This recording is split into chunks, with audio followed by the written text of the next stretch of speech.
লক্ষ্মীর ভান্ডার প্রকল্পে এপ্রিল মাসের কত তারিখে আপনার ব্যাংক অ্যাকাউন্টে লক্ষ্মীর ভান্ডার প্রকল্পের টাকা ঢুকতে চলেছে?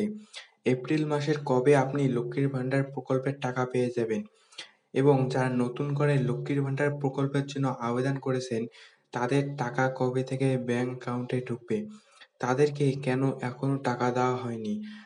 যাদের এখনো লক্ষ্মীর ভান্ডার প্রকল্পের টাকা ঢোকেনি, যারা নতুন করে আবেদন করেছিলেন, তাদেরকে কবে থেকে টাকা দেওয়া হবে?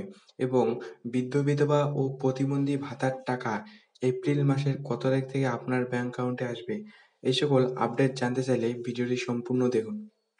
লক্ষ্মীর ভান্ডার প্রকল্পে বর্তমানে প্রায় 2,21,00,000 মহিলা এই প্রকল্পের সুবিধা পেয়ে যাচ্ছেন।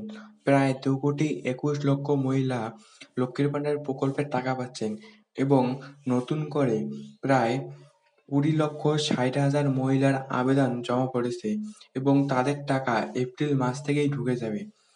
এবারে এবারে আপনারা যারা লক্ষ্মীর ভান্ডারের টাকা পেয়ে থাকেন, তাদের টাকা এপ্রিল মাসে কত তারিখ থেকে আপনাদের ব্যাংক অ্যাকাউন্টে ঢুকে যাবে?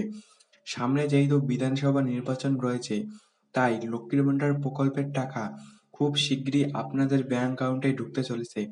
এক্ষেত্রে আপনাদের টাকা আসতে 5 থেকে 10 তারিখের মতো সময় লাগতে পারে।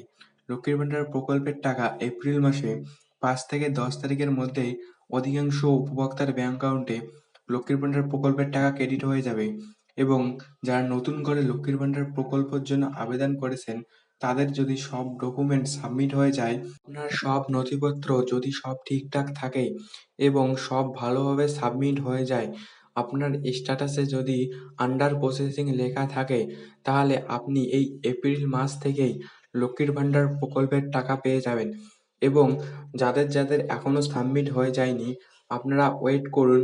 আপনাদেরও খুব শিগগিরই সাবমিট হয়ে গেলেই ব্যাংক অ্যাকাউন্টে ধাপে ধাপে লক্ষ্মীর ভান্ডার প্রকল্পের টাকা আসতে শুরু হয়ে যাবে। এবারে বৃদ্ধ বিধবা এবং প্রতিবন্ধী ভাতার টাকা কবে থেকে আপনাদের ব্যাংক অ্যাকাউন্টে ঢুকে যাবে? যারা বৃদ্ধ বিধবা এবং প্রতিবন্ধী ভাতা পেয়ে থাকেন, আপনাদের টাকা খুব শিগগিরই ব্যাংক অ্যাকাউন্টে ঢুকে যাবে। আপনাদের টাকা 5 থেকে 7 তারিখের মধ্যেই অধিকাংশ ব্যাংক অ্যাকাউন্টে বৃদ্ধ বিধবা এবং প্রতিবন্ধী ভাতার টাকা আসতে শুরু হয়ে যাবে। এক্ষেত্রে আপনারা ওয়েট করুন, টাকা সবারই ব্যাংক অ্যাকাউন্টে ঢুকে যাবে। এই চ্যানেলে এইরকম আপডেট আসতেই থাকবে। তো এইরকম আপডেট পাওয়ার জন্য চ্যানেলটিকে সাবস্ক্রাইব করে রাখবেন এবং ভিডিওটি যদি ভালো লেগে থাকে, তাহলে একটি লাইক করবেন। লক্ষ্মীর ভান্ডার নিয়ে যেকোনো সমস্যায় আপনি আমাকে কমেন্ট বক্সে বলে যেতে পারবেন এবং কোন জেলা থেকে ভিডিওটি দেখতেছেন সেটি কমেন্ট বক্সে বলে যাবেন। তো আপনাদের সাথে দেখা হচ্ছে পরবর্তী কোনো ভিডিওতে। ততক্ষণের জন্য আপনারা সবাই ভালো থাকবেন।